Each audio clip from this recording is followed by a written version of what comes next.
Hello and welcome to Agribusiness Weekend Show, that platform where we fill the information and communication gap within the agri ecosystem. I'm Joyla Baran and thank you so much for joining me.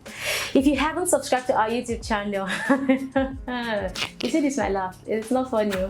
Please do want to follow us on all our social media platforms and subscribe to our YouTube channel. Like I always say, you want to be the first to get notifications whenever anything pops up on the Agribusiness Weekend platform, isn't it? All right, so welcome to the show.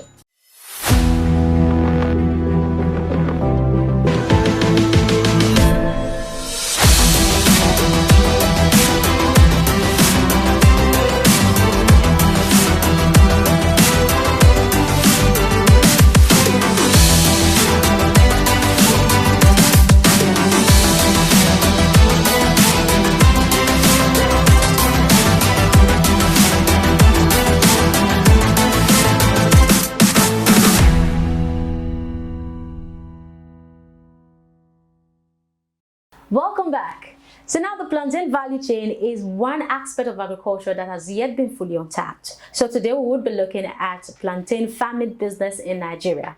And on set with me is the CEO of Plantain Farm Limited, Emmanuel. Thank you so much for joining me.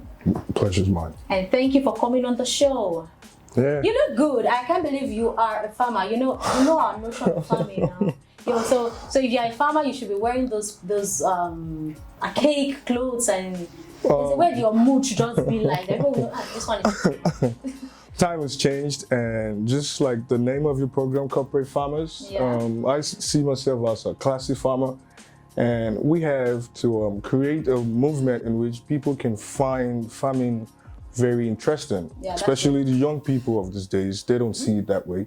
So maybe with whatever we're doing, they can, they can be able to fall in love with whatever we're doing, and they don't get to have that feeling in the back of their mind that farming is a dirty man's job. Yeah, exactly. Which is the perception that a lot of people have about farmers out there. That's right. So now, Emmanuel, moving on to plantain farming business in Nigeria, how intensive is it to start a plantain farming business, most especially when it comes to capital? Finance? Absolutely not. Compared to other farming business in Nigeria, the plantain farming doesn't require a lot of money to start up. Okay. Yeah. Maintenance is the most important aspect. But you can measure starting a plantain farming business with that of vegetables. The both require land. Okay. That's something. If you already have the land, we can talk about something else. Okay. If you already have the land on the other side. So talking about intensive, it's not that intensive compared to the fact that when we're talking about vegetable farming, you have to choose either between the local seeds or the hybrid seeds. Okay. The hybrid seeds are much more expensive compared to the local seeds. Okay. And the hybrid seeds perform better than the local seeds. But when we're talking about plantain farming, they can only be propagated through the suckers. And we have two types of suckers, the sword sucker or the water sucker. The suckers are always very affordable, they're very cheap compared to the hybrid vegetable seeds. So I don't think it's very expensive comparing a plantain farming business with a vegetable farm business. But the plantain farming business has a particular soil type that you should use. Yes. In terms of loamy soil, that's one of the most important aspects of starting up a plantain farm business. A loamy soil, a soil that is very rich in organic material, and a soil that has the ability to retain water, because plantain roots require a lot of water. They are heavy feeders. So if you get the soil type right, you can always do well with the plantain farming. I hear that plantain farming is one type of farming that will teach you how to exercise patience. Agriculture on its own, farming, it's a patient kind of business. Mother Nature, the secret to it is patience. You have to be patient with whatever you're doing before you can be able to get the results that you require. All right, now, so going over to, let's talk more, the challenges. What are the challenges in starting the plantain farm and how can we manage them? Finance will be the #1 challenge for most people in Nigeria here, because like I said earlier, you have to have your own land. Not everybody can afford to get the money for that. The other things are not so expensive. Like I said, the suckers for propagating don't cost more than 200 naira each. Oh wow, okay. Yeah. Nigeria is heavily dependent on the rain-fed agriculture. Okay. You don't really have to go for to create your own water supply to be able to feed your plantain. You don't have to go for the drip irrigation if you cannot afford it. You can decide to plant your plantain when the rain season is approaching. Okay. So you can be able to beat most of those challenges. Okay. Compared to other plants. You know, so I think that shouldn't be a problem.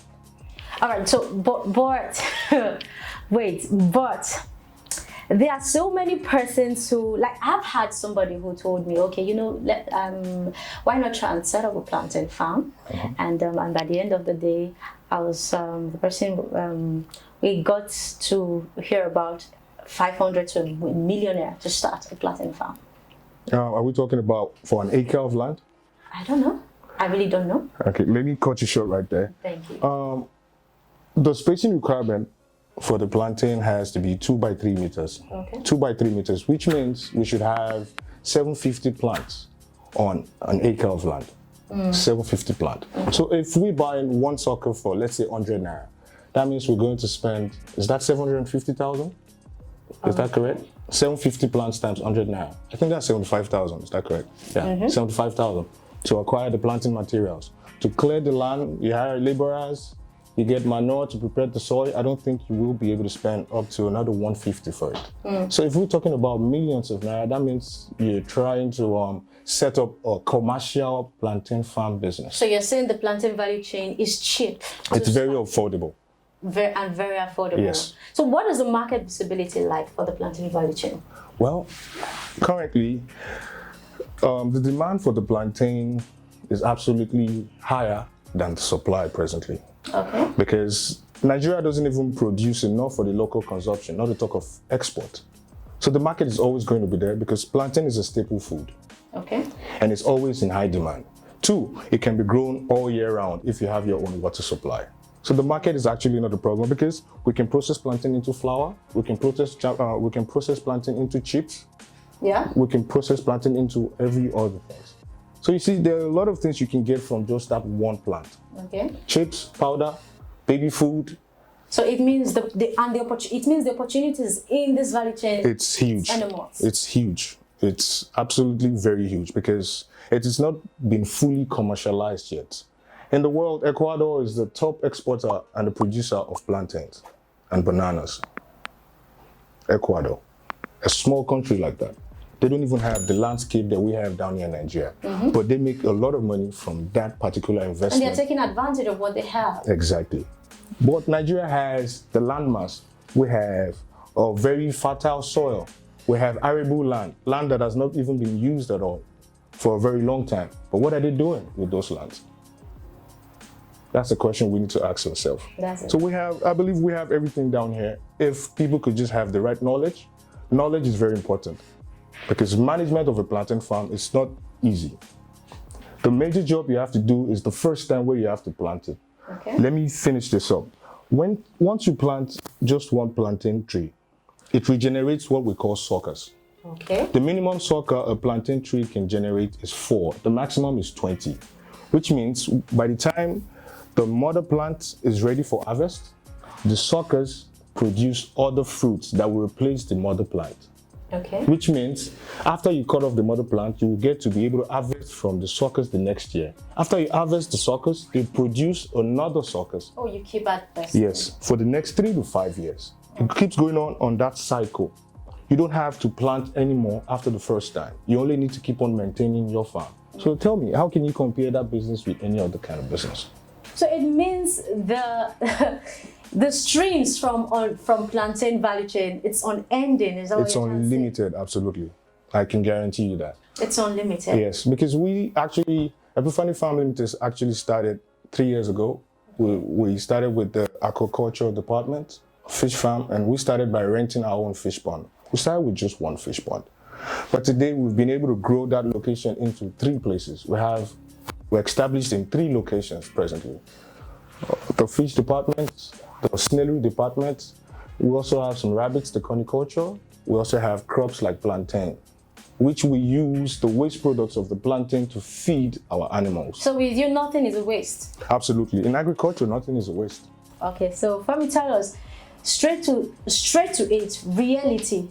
What are the points to starting a plantain farm? Well, let me make it easy for freshness, people that are beginners, and people that are actually thinking about venturing into the plantain farm business. Because a lot of people believe it's a time-consuming sort of business.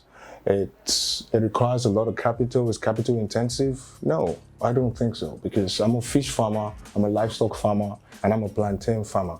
So I can be able to tell you the difference. Okay. Going by my own experiences. You know, the first thing first would be to acquire a land with a very good soil. And that's where the loamy soil comes in. Because loamy soil is a soil that is very rich in organic matter, nutrients, and other things that the plants need to grow. Loamy soil has the ability to retain water, the water retention ability. It's very important for the plantains because the plantain roots, they need water to be able to grow. That's number one. If you can be able to get a good land with a fertile soil, you're good. Second step would be clearing and preparation of the soil for planting.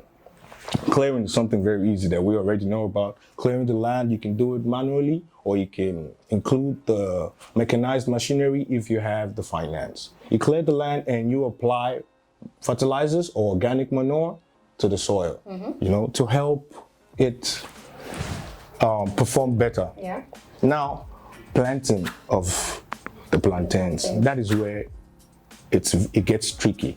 Because the foundation of your plantain farm has to do with the suckers that you plant at first. Okay. If you plant the wrong suckers, you're going to obviously get the wrong results. If you plant the right suckers, you're going to automatically get the right results. So what's the best suckers to plant? We have 3 types of suckers now. We have the maidenhead suckers, we have the waterhead suckers, and we have the sword suckers. I go back again. We have the maidenhead suckers, we have the water suckers, and we have the sword suckers. The water sucker is a waste. How would you know the water sucker? It doesn't produce well the way you would want a real plantain tree to produce. Okay. The sword suckers, they're slim, but they have, just like their name, their leaves are in form of a spear or a sword. The sword suckers, they are the ones with the highest productivity when it comes to the plantain, planting and all that.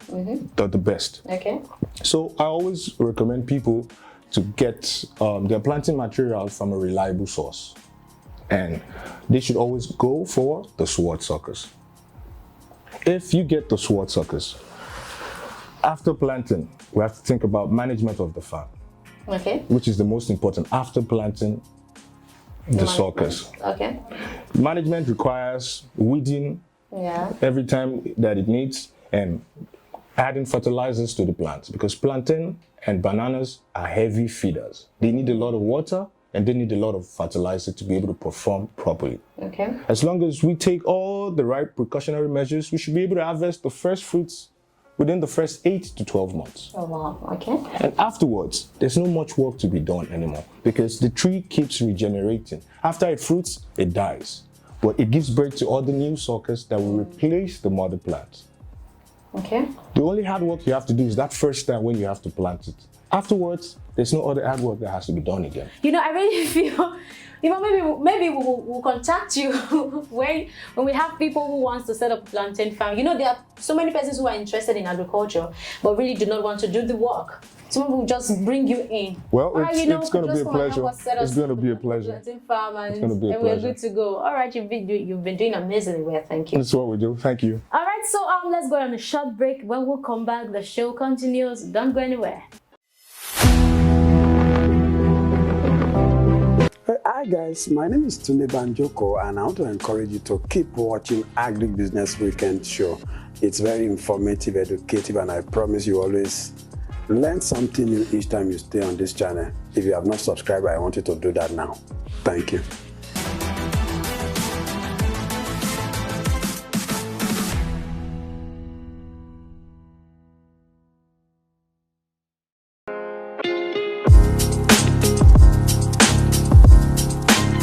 Welcome back. It's still your favorite agriculture show, Agribusiness Weekend, and Emmanuel is still on set with us. Yeah, absolutely. Emmanuel, you've been doing well.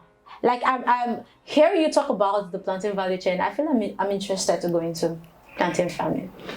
Well, you should be, because if people know about the opportunities that they're missing out on the plantain farm business, because look around, it has not been fully commercialized. So if I have like a 500,000, I should do well. Aside from the land, is the land included? What's the land? Plus the land. No, even if I don't want to buy the land, I can rent the land. Yes, you can. You can lease. Okay. You can lease the land. And I think that's a good one then. Yes, it is. It can work, because we have a lot of lands available for lease. Yes. Yes. And if you don't have access, or you don't have enough finance to be able to erect your own bowl, to be able to create your own water supply, you can depend on the rain. It only needs to get enough water the first 4 to 5 months. Okay. So that the roots can be strong. Yes, 4 to 5 months. Afterwards, it can do without it. Amazing. All right, Emmanuel, before you leave the show, let's have some fun with you. Absolutely. All right, so we have 10 questions on our list, and I'd want you to pick 3 questions randomly. Okay. So I would ask, and it goes. So let me get your first number. Okay. So you have to choose a number, and I ask the question. From number 1 to number 10, you have to choose 3 numbers. So let me get your first number. 7. Number 7. Okay, so Emmanuel, I will say a word, then you sing with the word I'll say. Okay. Oh, please don't compose songs. Oh, Don't my compose goodness. songs. All right, so the first word here is mercy. Mercy. Have mercy, oh Lord. Have mercy on the nation, oh Lord. Oh, please, that's not a song. Oh my goodness. I don't think I can make that happen. I screwed up with that one. Next one. Let's go to the next one. Okay, your next question. 4. Number 4. Where is the most beautiful place you've ever visited? No, that would be Malindi in Kenya.